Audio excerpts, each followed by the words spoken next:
Okay. So have any of you done a new listing form recently? Not since I talked to you 2 days ago, I haven't done a listing. Yeah, so we're gonna be updating all the templates because it appears that eHarse changed the exclusive right to sell, or This is for lease. rentals or just for sales? This is exclusive right to sell or lease. Okay. So we're gonna go through that. I think we'll do that last. So let's start with the two forms that we created that are now in Authentisign in the templates. So in the purchase forms section, so if you're doing a residential purchase or a multifamily purchase, this will download into your documents section. And you can fill it out and upload it. We're working on getting it to list as a form, so that it'll be fillable under forms. So I'll keep you posted on that, but it is in the documents section of the templates that download when you set up a file. So this is an escalation addendum, and this is something you can use if you're in a multiple offer situation. So if you have a buyer who's putting in an offer and you know that there's going to be multiple offers, or you're worried that they might become a multiple offer situation, you can fill this out and you can structure it so that, you could put in, let's say the purchase price is, $300,000. You could fill it out so that you're offering the 300,000 or a higher number or a lower number, whichever you prefer. And then you could say, and the buyer will pay, let's assume it's $1,000 over the highest offer received up to a certain amount. So if your buyer says, I want to offer, what do you think it'll sell for? And you tell them, I think it could sell anywhere from like $320 to $330. They can say, all right, instead of you putting in an offer at $330, and then nobody else puts in another offer that's even that high, you could structure it so that you put the offer in at $305 or $300, and they'll pay $1,000 above that, the highest offer received, up to $330,000. Mhm. So we've seen it done, some people have been using the additional provisions clause, which is fine. Yeah. But this just goes into a little bit more detail. So you would fill out the date of the contract and so forth. And this states that the contract sales price shall automatically increase by, whatever the amount 2,000, 1,000, not to exceed the max they're willing to offer. And this is important. So yes, you understand that you're saying yes or no to the appraised value. So do you want it tied to the appraised value? Meaning if it doesn't appraise at the 330, you're willing to waive the appraisal contingency, or no, you want it to, you want the appraisal contingency to kick in. What do you recommend if you do that? I can't recommend anything. That's a personal decision that the clients need to make. How bad do they want the house? Can they? Yes. Are they? Yeah. Most people, I'd say you're probably 70% of people are not going to be able to waive that appraisal contingency because it's going to be tied to their financing. Right. But some people might have the cash to pay the difference. And if somebody's a cash buyer, then the appraisal contingency doesn't matter. And this can be used for the appraisal contingency. So any change to the person who's ratified the following sales price, okay? So this is going to be completed by the seller when they fill it out. So this is what you need to worry about up top. And I think this is a form you should just read through and become comfortable with about filling it out. Okay, so it's really, you're just going to decide how much you're going to do the increments to increase the offer by, what the maximum amount you're willing to have your client pay. So you're going to put the original price in the purchase and sales agreement. Okay, and then you could say under additional provisions, see escalation addendum attached. Say that again. Under additional provisions on the purchase and sales contract, you can say see escalation addendum attached. Okay, Can you scroll down? I Sure. just wanna see something. I just wanna see seller concession yielding net, I don't know what that means. oh, so if the seller's, concession is, if there's something in there that states that they're gonna be paying, 5,000. yeah, the net to the seller is, so say it was a sales price is 300, the concession is 5,000, the net is, 295. Oh, okay, that I understand. Yeah. The other thing is, I didn't see any time. In other words, if I am representing the buyer and I'm putting in an escalation clause, wouldn't I have a place to say that I want to know within 24 hours or 48 hours if you're going to accept? You can add that.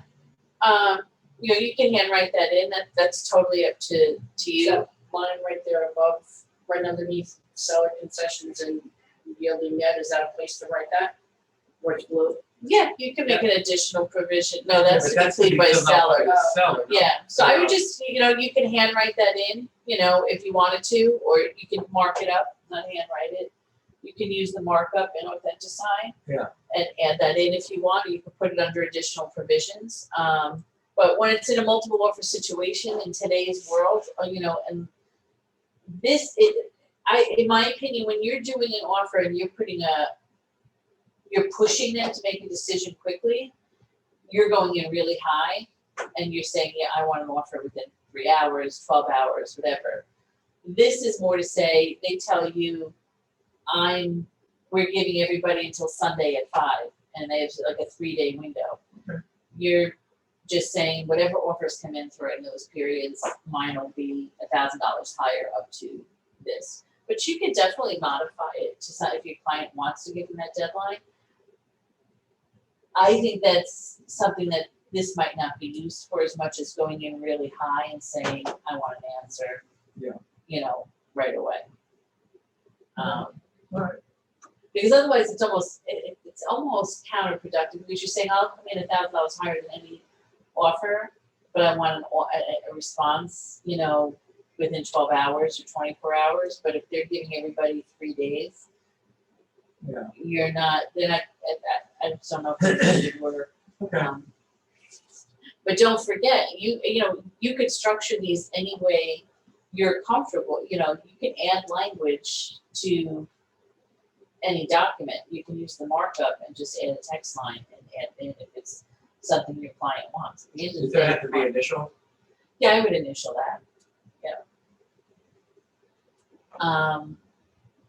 So I've never done this before, but I just have a question. Sure. Because this is a fillable form where it has dates, sometimes you see a calendar and you click on it and then it brings up a calendar and you click on a date. Is that This a does not hard do that. fillable thing to do?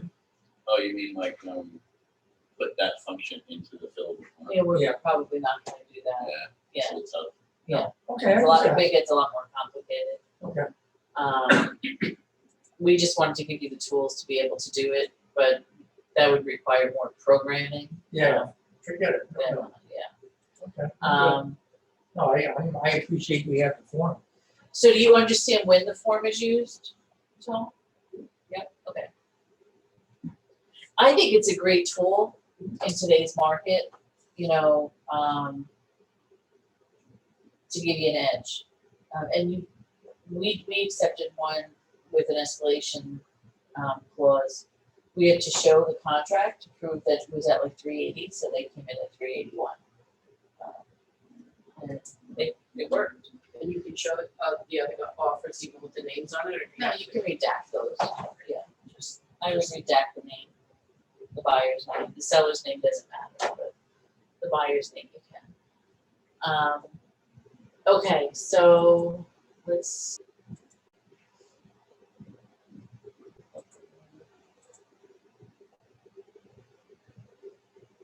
So an estoppel is something not a lot of people. Okay. Not a lot of people in the area are familiar with, but the more we've been using them, I've been giving it to agents and other offices because they like the estoppel. An estoppel is used for multi-tenanted properties, or even one, if you have one tenant in a property. Banks use estoppel, there's a spelling, that L, whoops, needs to be capitalized. Right here. So banks will use these as well for financing purposes. So if a bank's financing a very large commercial building or a large multifamily building, like more than 6 units, a lot of times they will require estoppel letters. The reason they do that is they want confirmation of, it's a quick check of the term dates, the rents, the escalations, if any rent has been prepaid, if there's any credits or disputes. And also, in commercial purposes, it's used to state if somebody has a cancellation option or a renewal option, because cancellation options affect the value of the building, because the lease is then assumed to be through the date of that cancellation option. So for multi-tenanted purposes, this is going to show up on your multi-tenant template now. So when you're doing a multifamily purchase, this is going to pop up in your document section. I highly recommend you give it to the other side and have them fill it out. The reason being is you want confirmation of what the rent is. You want confirmation of what the security deposit is. And the dates. And the dates, you want confirmation that they did not accept any prepaid rents and that no rent credits are due. Because what happens a lot of times with the smaller buildings, tenants tend to try to take advantage. A new owner comes in and they'll be like, oh, I paid 2 months security, or I gave them 2 months rent in advance, or, it could be a gazillion things. And then you have, a mess to clean up. Or the lease will state that you have $1,200 for security, but the guy really only paid, $1,000. This is going to confirm that and fix some of the discrepancies that you might find in a lease. So all you would simply have them fill out is the lease date, and it's between the landlord and the tenant's name, the address, the commencement date, expiration date, the current monthly rent, what the security deposit is, and the date they paid their rent through. Copy of which is attached, consisting of how many pages? That last line in the top paragraph. That's the lease. Okay. The undersigned is an occupant, in sole possession, the lease is currently in effect. It's not been changed or modified or amended, because a lot of times if you get an old lease, you don't know if they've done addendums, if paperwork got misfiled, etc. And then I think this is important for the tenant has not been given any free rent, partial rent, rebates, rent abatements, or rent concessions of any kind. Confirms what the security deposit is. It's just saying that nobody's in default. They're not fighting over, a credit for a leak or anything like that. They're not filing any claims against the landlord. There's been no extensions or purchase options or right of first refusals. This is good because it gives you the confirmation of where they send notices to. And then you have the tenant sign, give their phone number, and it gives you all the current tenant contact information. So the attorneys like these as well. It really gets rid of the ambiguity of any questions in the lease. The other thing I want to mention to you is when you're doing those forms in Authentisign, the multi-tenant information form that's in Authentisign when you're doing a multi-tenanted property, you need to be, as the listing agent, you need to be very careful that that information is correct. If you make a mistake putting down what the rent is, or what the lease term is, or security deposit, or what's included, we can be held accountable for that. So I would suggest us not filling anything out when it comes to that stuff, give that to your owners to fill out and sign. So it's not us doing it and making a keystroke mistake. If it's the owner making the mistake, I'm much more comfortable with that. But if it's us writing it out and sending it to the owner, let it be in the owner's handwriting that he's filling it out. This is better because you're getting the tenants to sign it. Because it's brought to my attention that there was a deal where that was filled out incorrectly, and the new owner came back, and it was the agent's responsibility because it was filled out wrong. This one, or no? No, that multi-family. multi-tenant, yes, the multi-family, yeah. So just be careful, everything comes back to, covering ourselves. These aren't our buildings, this is not our, our investments. Your clients need to fill out these forms accurately and not just having you fill them out.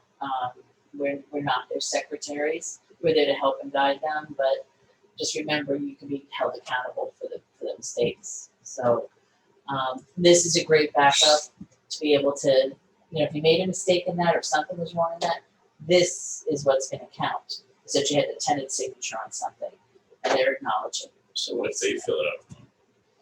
If the tenant fills What it. if they lie?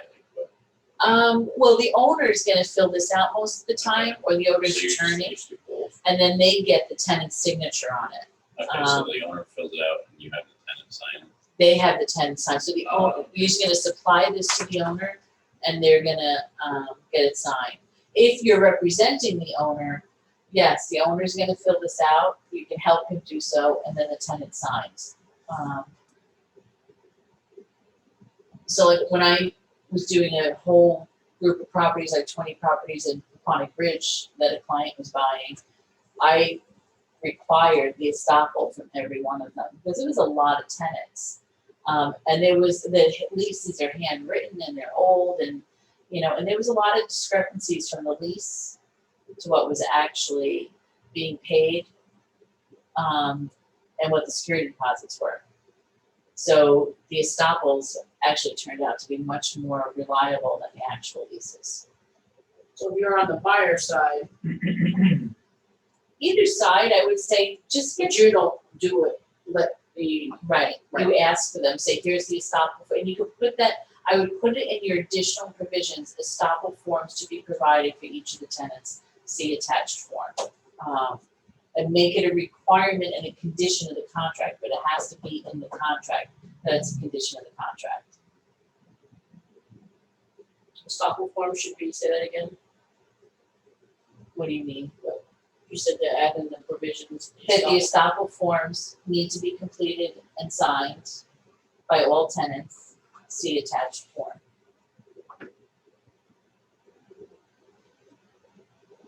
Okay.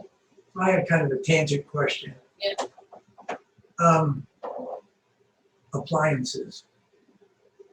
Yes, actually, that's a What good if question. what if the appliances are Belongs to the supposed to tenant. belong to the seller, Yeah, but then the tenant says, no, that's mine, or the tenant takes something that maybe they shouldn't have taken, they stole Shouldn't it. that be in the it inclusion should be exclusion the form? inclusions, exclusions form, and it should be listed on the, if it, what I would do is, when you're looking at the MLS form, it tells you what's included and excluded, as far as fixtures. If you don't see the appliances included, ask them if it belongs to the tenants. You should also be putting in your additional provisions under multifamily that all leases are to be provided within, I don't know, let's say 10 days, 5 days of the purchase contract being signed. Because that too is going to get, you're going to look through those leases and you'll be able to see that as well.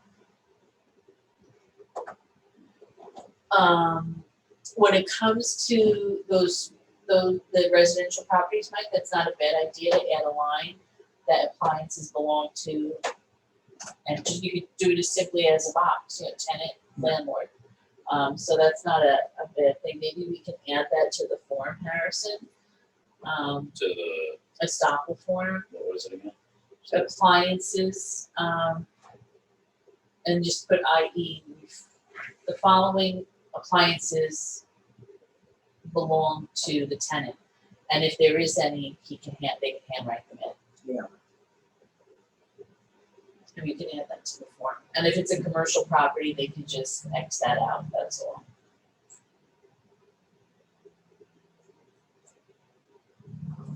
Okay, so any questions on the estoppel? So I would just start getting in the habit of using them for all your multifamily properties. Yeah, that's a Okay. good idea. Do help me. Yeah, Yeah, because a his lot. leases were old and pages are missing and, you know. Not even that, just like when I was, what were we doing? We were selling another building or something. So for renting an apartment, should we have it filled out when we do the actual? Not lease? renting, no, Like because just- that could change its own, Okay. yeah. I didn't know if we wanted that in addition to. Most commercial leases, you know, the good commercial leases will state that they will have an estoppel provision, that they have to fill it out within 10 days of landlord's request. These small residential leases don't, but what you have signed today might not be, you know, what's accurate a year from now, yeah. So it has to be current. So the last thing, I'm gonna go into Authentisign. This will go through here.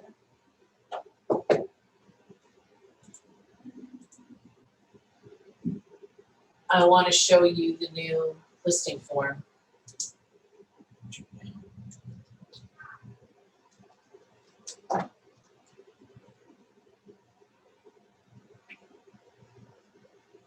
It's definitely more detailed.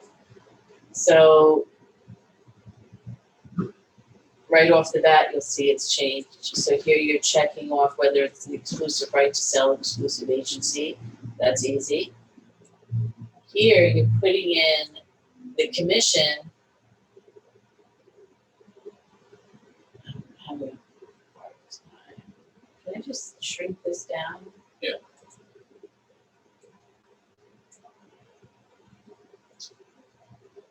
So this is telling you you're gonna pay a commission of like, say, 6%, of which blank percent is being paid to the buyer agent.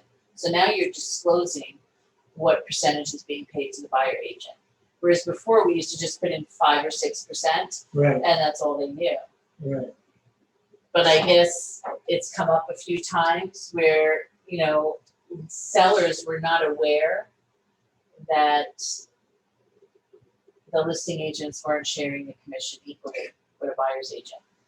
So I actually am gonna be closing on a multifamily property this week that I got because the prior listing agent took the listing and offered $1 to the buyer's agent. For sale? Single For sale, dollar, single dollar. 5-unit property. Well, I've seen that sometimes on properties, especially commercial properties, they put $1, but Why a Because dollar? they wanted the buyer's agent to pay they wanted the buyer to pay the buyer agent fee. They wanted to keep the whole 5%. Yeah, they just didn't want to pay it. So the owner found out because of, you know, everybody knows multiple realtors. And their son's friend said, who was a realtor, said, you know, they're not offering anything to the buyer agent. And the owner was like, what do you mean? And she explained it, and she was very upset and canceled the listing. yeah, but I've seen that, like I said. It's allowed, there's no requirement, Or just but you should have to disclose Yeah. what you're doing to the sellers, you know. Because when I list a property, I usually tell my sellers,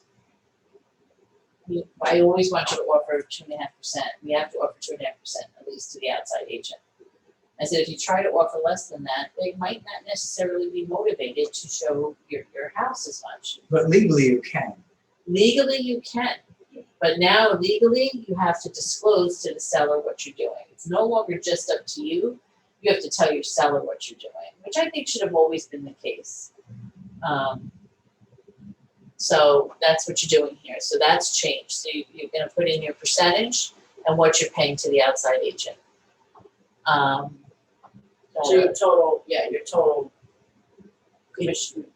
Total Yeah, so you commission put goes here, and five, what two you're and a paying, half. right. And listen, there's nothing wrong with putting 6% here and 2.5 here. Right. And just explain to your client, you have marketing Marketing. costs and drone photos and, Right. photography. Right. But if you're putting 6% here and 2% here, you might have some explaining to do, but that's up to you, Okay. But, if you're putting 1% here, you just want them to know, Or if what it's like it's, a property that's gonna just sell no matter what, right. how would you do that? Just have. but What do yeah, you mean? Actually, I don't know, I think I just answered that question.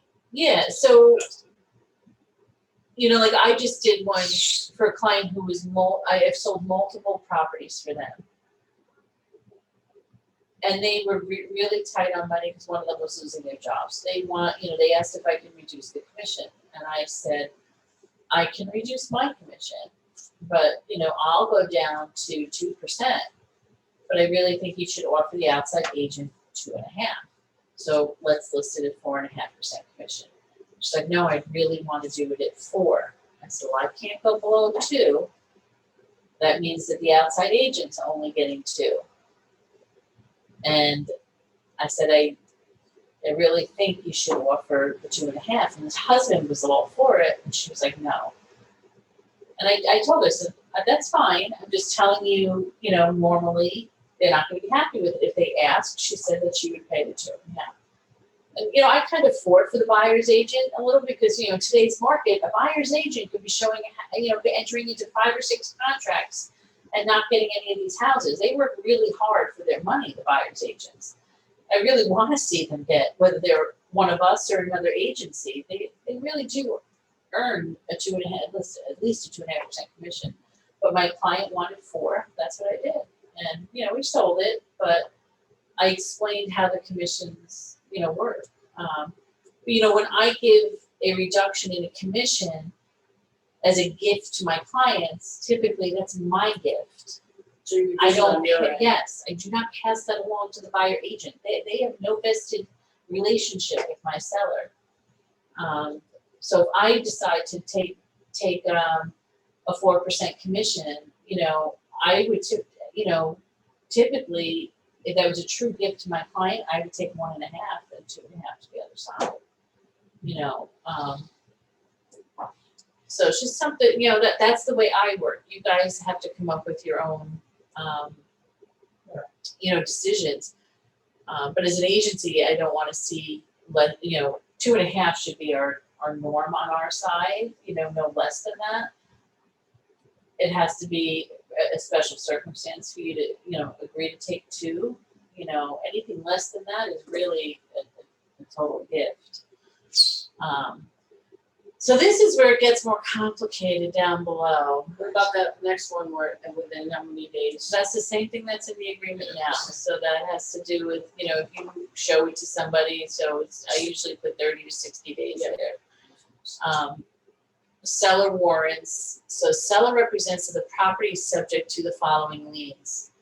So now they're going to be checking off whether it's a first mortgage, tax liens, or other liens, if they know.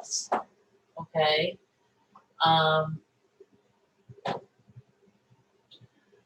So the seller is kind of affirming here that their sales price is going to cover the available liens. But I would still check the records to make sure you have a general idea of what liens are on the properties, because it does happen where a seller does not know that there is a lien on the property.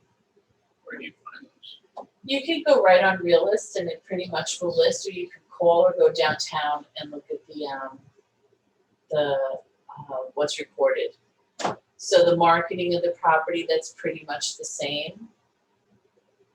Delayed listings, so this is that go active date is going to match now what's in your compliance form.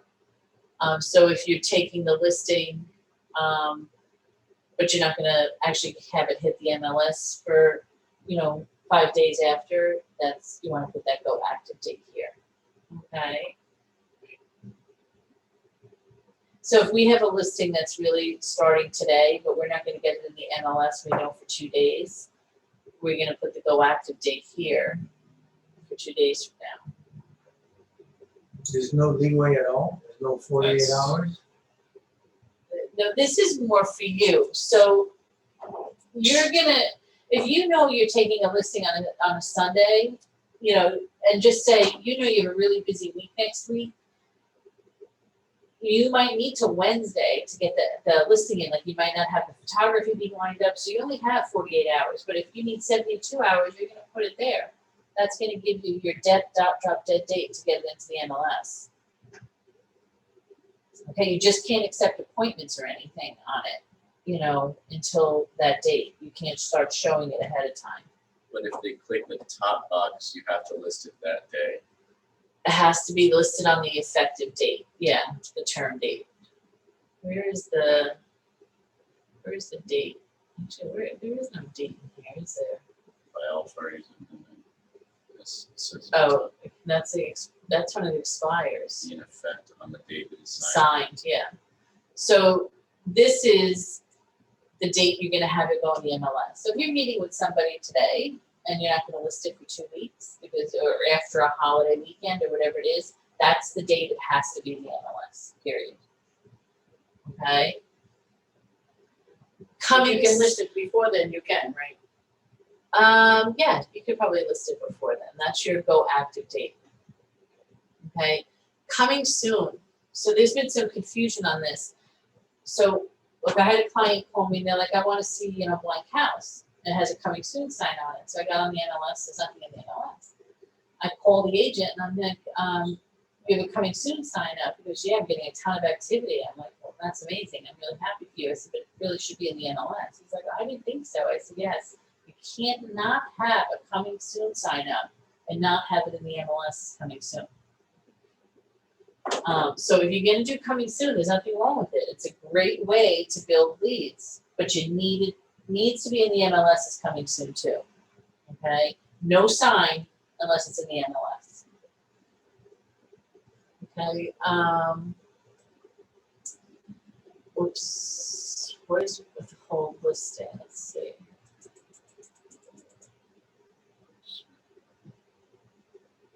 Oh, so this is if you're not gonna put it in the MLS, for 30 days or whatever.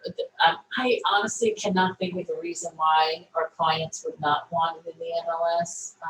That'd be like if they're selling it to someone they know. Maybe. Isn't that a pocket listing? No, That's not basically what it would be. it's their right to not have it. You just have to have their consent to not put it in the MLS. Okay. I almost don't see the difference between withheld and coming soon almost. I don't either. There's 14 days compared to 30. I mean, Coming soon is a strategy. I guess, yeah. Coming soon is you build up excitement about the property. So you get a lot of traffic. a Yeah, lot of so you interest. can- would set can- like a day. Yeah, you could put it on as coming soon and have it hit on a Saturday as an active listing, and the open house is that same day or the next day. Meanwhile, you've built up all this excitement for this house coming on the market, and you'll have a really busy open house. Yep. So it's more of a strategy to build excitement on the house. Okay. And all this is stuff we would fill out, right? Yeah, we're filling it out with the client.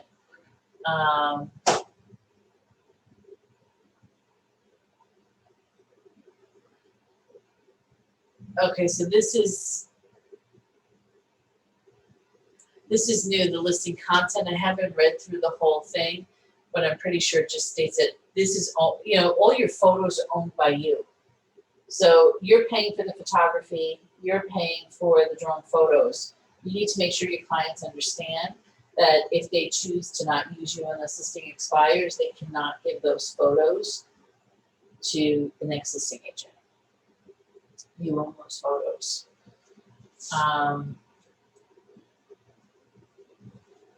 So that's going through, oh, okay, so now only between, that's interesting.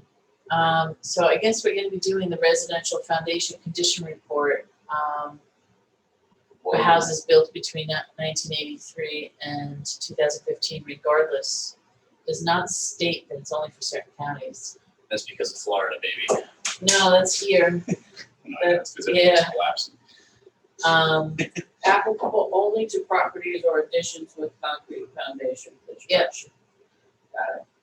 Okay. This is the one, Mike, I was talking to you about yesterday regarding permits. So we need a new one. Yeah. Seller acknowledges, check one, that he has no knowledge of any structural modifications or improvements that were performed without obtaining building permits. Seller is aware of open permits and or under permitted permits, and they agree to close them out or get a revised certificate of occupancy. He is aware and is not willing to close permits or obtain. So this is in direct relation to what we went through, and I think it must have come up a few times. And I'm sure we had something to do with this being created. We had, we'll go through that later, but so this is gonna be a conversation, and it's gonna put the sellers more in the hot seat and make them responsible. So the bottom one, does that mean they still have the right to sell it without? Yes, And then whose problem is that? that becomes the buyer's problem. And it was, so how did that? The is he buyer's able gonna to be buy made- it without permits? So we now have to disclose Okay. that there is, work that was done without permits. And that, because this says broker has the right to disclose any material facts related to permits. Just checking that off. So now you would have to tell the other side that there was work done without permits, That's it. and he's not willing to do anything about it. Okay. Now, if you are the person buying the place, how would you handle that? it depends on the buyer again, so buyers have to make a decision as to what they're willing to take on. So even though the seller might say they're not willing to do anything, listen, for the right offer, the seller might be willing to do it. All you could do is ask. But, I've purchased homes where I knew there wasn't a permit taken out on the addition. I hired somebody to crawl underneath it and we thoroughly inspect it. It's kind of then buyer beware. I guess our job is to disclose all the information and guide our clients, but not to make decisions for our clients. They need to make the decisions for themselves. But now this document does not have to go on the MLS. If you No. If you put the certificate of Right. listing. Right. Signs, I think that's, yes, so now they're telling us, and this is important because, there's nothing more creepy than getting in somebody's house and finding out later that they're recording and videotaping everything. Everybody is now. I think you should assume that, yes, most of your conversations are being recorded. This is also new. Dual agency.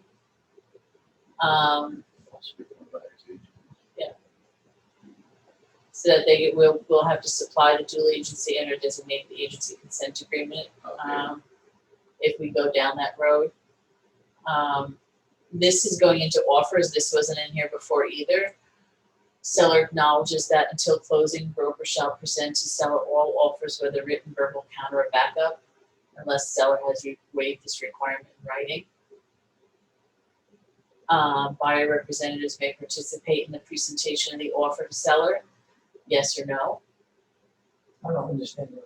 So the way it's actually, I had an agent years ago in the real estate, I don't know if it's code of ethics, it's not code of ethics, I think it's under one of our regulations.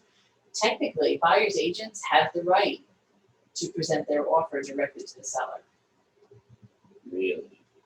So if they say, I want to present this offer, we don't, as agents, we can't say no. We have to go to the seller and say they'd like to present it directly with you and get the, see if the owner says yes. Now, this is stating right up front, that the broker shall not allow cooperating brokers to participate in the presentation, or they will. It creates some beef. It's getting rid of the fighting that's been going on probably, so all of these changes, changes are brought up when there's been disputes and issues. So what So would you put there? shall not. Yeah, I would rather tell my client, Yep. because especially if they're getting in a multiple offer situation, if they choose shall, it's so messy. then they could have 5 agents that want to present to them. And it's gonna become overwhelming Yeah, let the other emotionally agent for the seller. do their work. Yeah. But if a seller said, no, that's okay, I'd rather, then so be it. They have the So right. now let the other Yeah. agents give me the Yeah. offers. So you'd have to present verbal offers, Yes, all offers you have to just present. like someone over the phone said. Yeah. Broker shall disclose multiple offers as checked below. Broker's agent shall. I would this is another one, never understood why they would disclose multiple offers. Wait, but you aren't checking one of those. Isn't the seller The checking? seller is, yes, you have to tell them which one they need, like which one do they want to check. They have the right, they have to fill this section out. So if the seller says, yeah, I don't mind allowing other agents to give me an offer, is there something you could say if you want them to? You don't have to tell the other agents that they're allowed to present the offer. If they ask to present the offer, they are allowed to. But just because that's being checked doesn't mean you have to tell agents they have the right to do it themselves. I'm just figuring, how do you present it to your seller now? What do you mean? When you're explaining it to them, how would you explain it to them? That if there's multiple offers or. No, just any offer. So if there's an offer, if the other agent wants to present it to you directly, do you want? Yeah. Would you rather me present you all offers, or would you want other people to give you offers as they please? Right. But if they say, well, what's the difference? What's the just difference say- between you or somebody else? Oh, because we're your liaison. And if there is a multiple offer situation, it can become overwhelming. You're gonna have to figure that out. You have to find what you're comfortable with. But that's how I would do it. And I would preface it by saying it's very rare that somebody asks. But if they do, because I'm sure it's come up where somebody didn't trust that the other agent was submitting their offer or presenting it. And they enforced the NAR guideline that you're allowed to. So this is going to allow them to say, no, all offers have to be presented by me. I have it in writing. So if you're sitting down with a seller, filling out this listing agreement, you would put shall not and shall not in both of those spots.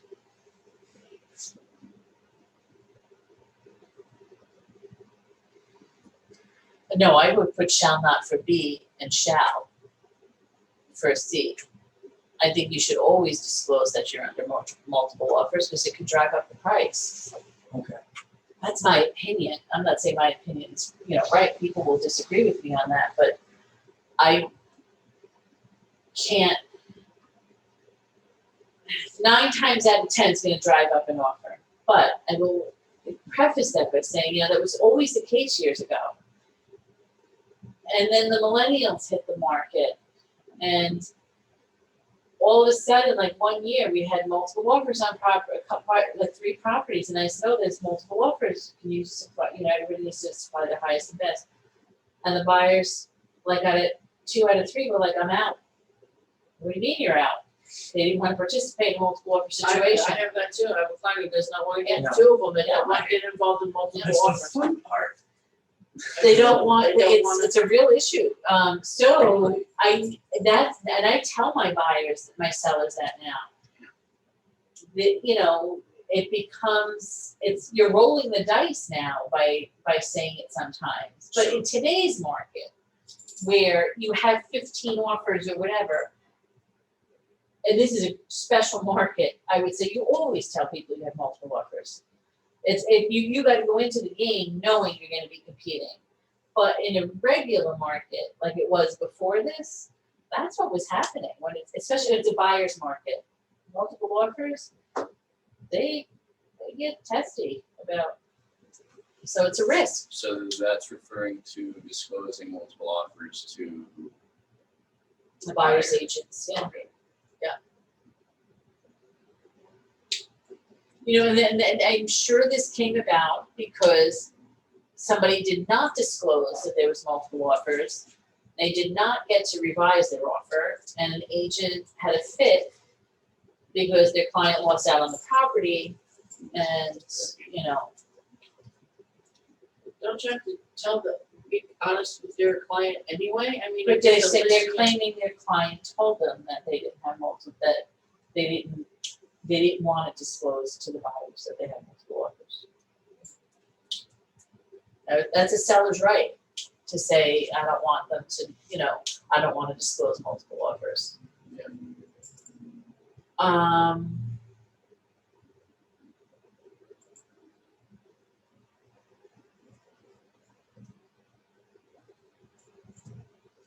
So this is giving us very clear instruction on what to do with the marketing. It has to go under contract or under contract continue to show.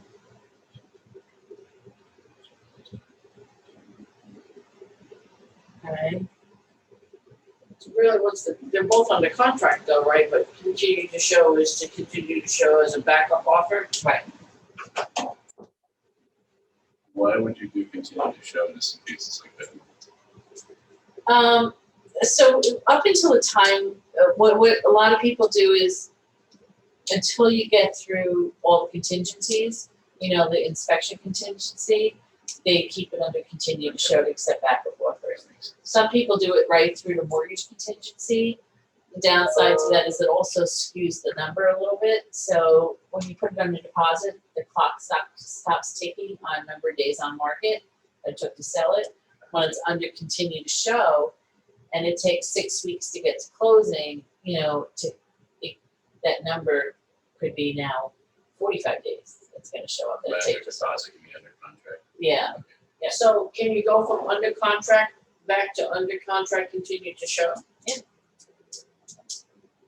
So if you know like a deal is falling through, Right. you can Yeah. just switch it. Now, do you need to do any paperwork or just switch it in the You ML? can just switch it in the MLS. Liquidating damages. This is important that I think you point this out to your clients, that if the buyer defaults and the escrow monies are split. Technically, we could push to keep 50% of that escrow money. Do you guys understand that? There's $1,000 deposit on a house, Yeah. right, on the listing agent. The buyer flakes out and he's not entitled to his deposit back. Typically, we give the deposits back to the sellers. This is stating that technically we get to keep half for all of our efforts. Nice. Which always been the case, it's just never really been done, yeah. So this goes into electronic signatures, and then,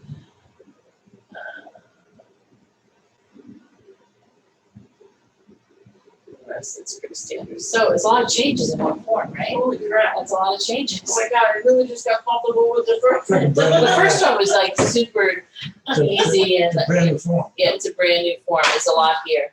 Oh my God. What are we calling? Mary, are we calling you the first Nope, one? I have to fill this out. you guys have this is not, Yeah. you know. It's just a whole brand new form. Anybody started using the new Authentisign yet? I started playing with it. What's the difference? I took the class, I mean, the little, So you guys have any questions on it this? was a video. Not No? You good? I've got to study it though. Absolutely, absolutely. Yeah, I would read through it. If you have any questions, let me know. Okay, so I'm gonna exit this. I did send you the new YouTube. Okay. So. Sorry, Just drag it. stop share. Okay. So that was video, right? That was When we video. Go back and look at it, we can. It'll probably take a day So or if so. it's 10 o'clock at night, we're filling out a new listing agreement. Let's go back to the video. Yeah. It's gonna be a long video, but I'm gonna put timestamps at the bottom and the descriptions, just look at the description.